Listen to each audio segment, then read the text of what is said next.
हाँ मैं जिंदा हूँ। हाँ मैं जिंदा हूँ।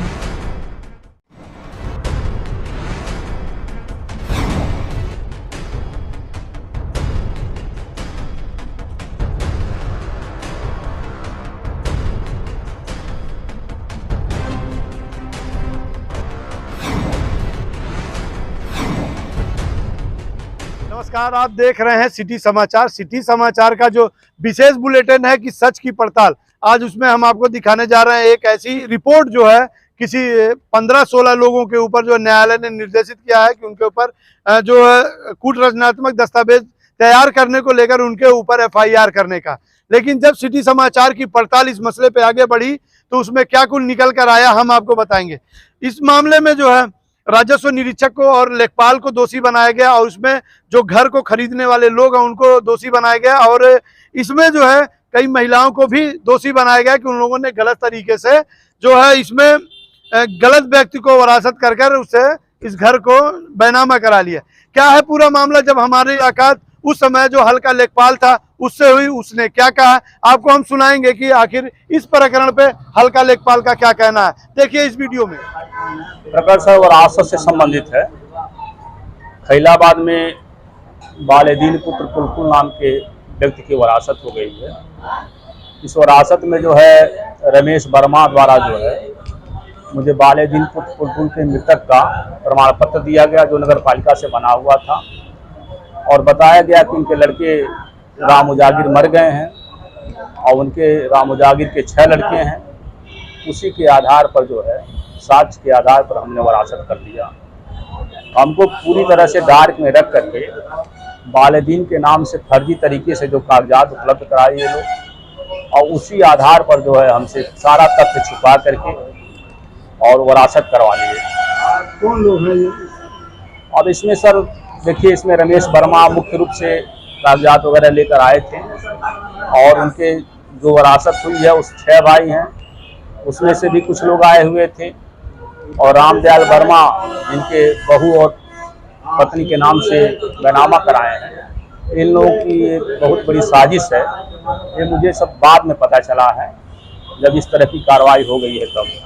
क्या जो साक्ष्य आपको दिए थे उसका सत्यापन करने का अधिकार आपको नहीं होता? नहीं, साक्ष्य का सत्यापन हम नहीं कर सकते हैं क्योंकि वो नगर पालिका से बना हुआ था, उसमें सत्यापन नहीं किया जाता है बल्कि उसी के आधार पर जो है कार्रवाई कर दी जाती है। आपने जो है हल्का लेखपाल की बात सुनी, लेकिन जब हमारी पड़ताल जो राजस्व निरीक्षक तक पहुंची तो उनका क्या कहना था हम आपको सुनाएंगे।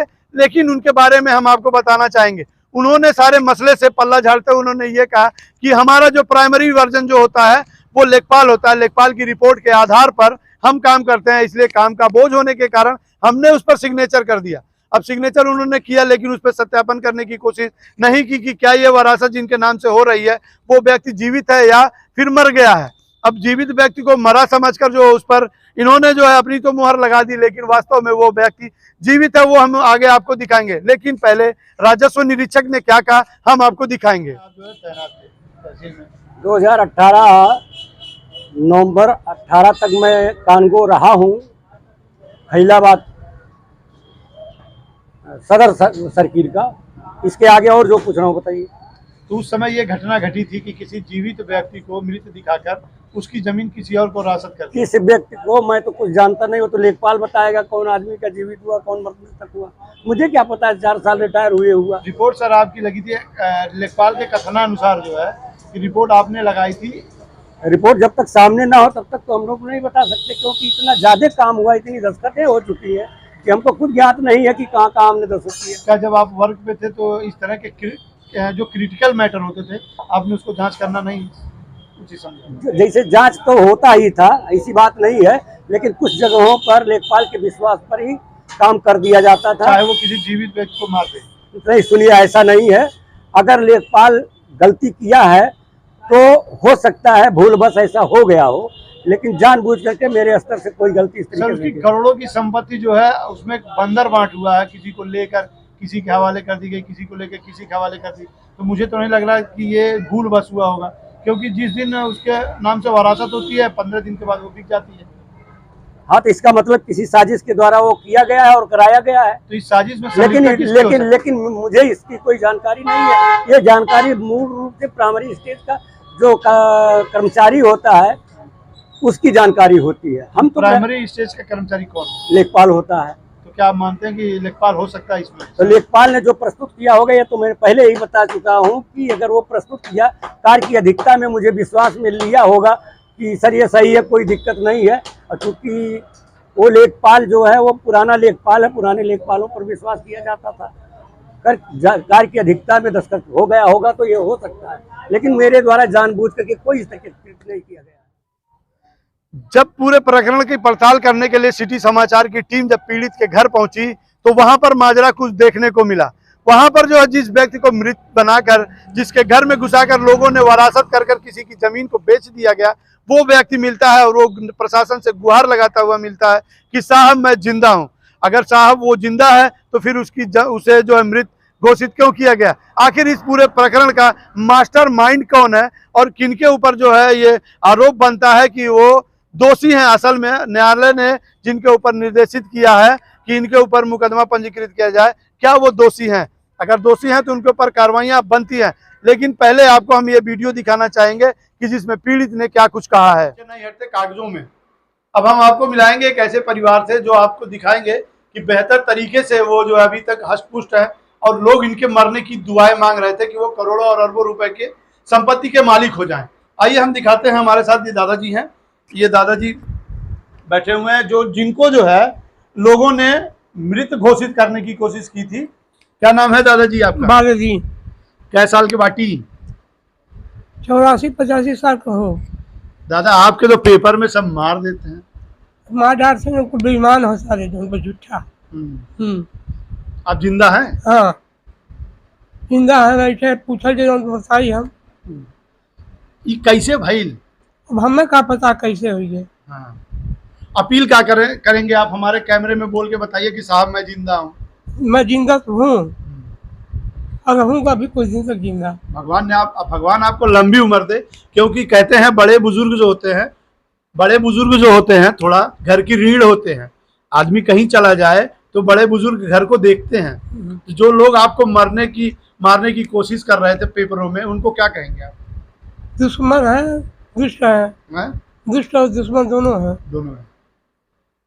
ठीक है बाबा, आपको कैसा लग रहा है? ठीक है आप? हाँ ठीक है।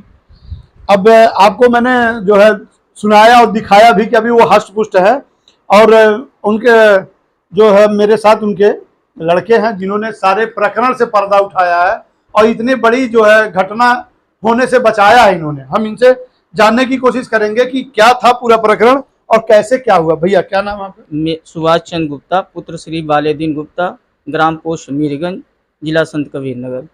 मैं 2021 लास्ट महीने में खतौनी निकाला तो मेरे पिताजी को मेरे ज़मीन पे मृत दिखा के रंजिश बस या द्वेष बस या किसी और कारणवश साजिशन वो लोग अपने नाम से वसीयत करवाए, जिसमें 6 लोग हैं, हरिश्चंद्र, गुलाबचंद, प्रेमचंद, कृष्णचंद, प्रेमचंद आदि। फिर 1 महीने बाद उन्होंने किसी और व्यक्ति को रजिस्ट्री कर दिया। जब हम खतौनी निकाले तो हमको पता चला। इसके लिए हम यहाँ से हल्का लेखपाल से मिले, जो तत्कालीन उस समय हल्का लेखपाल थे। वो उनको 6 महीने दौड़ाए, कोई रिस्पांस नहीं मिला। इसके बाद हम कोर्ट का शरण लिए। इसके बीच में हम कोतवाली पर भी गए, वहाँ नहीं कोई रिस्पांस मिला। एसपी ऑफिस रजिस्टर्ड डाक द्वारा सूचना दिए, कोई रिस्पांस मिला। अंतोगत्वा हम कोर्ट का शरण लिए, जो अभी तक आदेश हुआ है कि इसकी जांच करके उन व्यक्तियों के खिलाफ जो दोषी हैं उनके खिलाफ कार्रवाई की जाए। आपको कैसे लगा कि मतलब इस तरह का काम हो रहा है?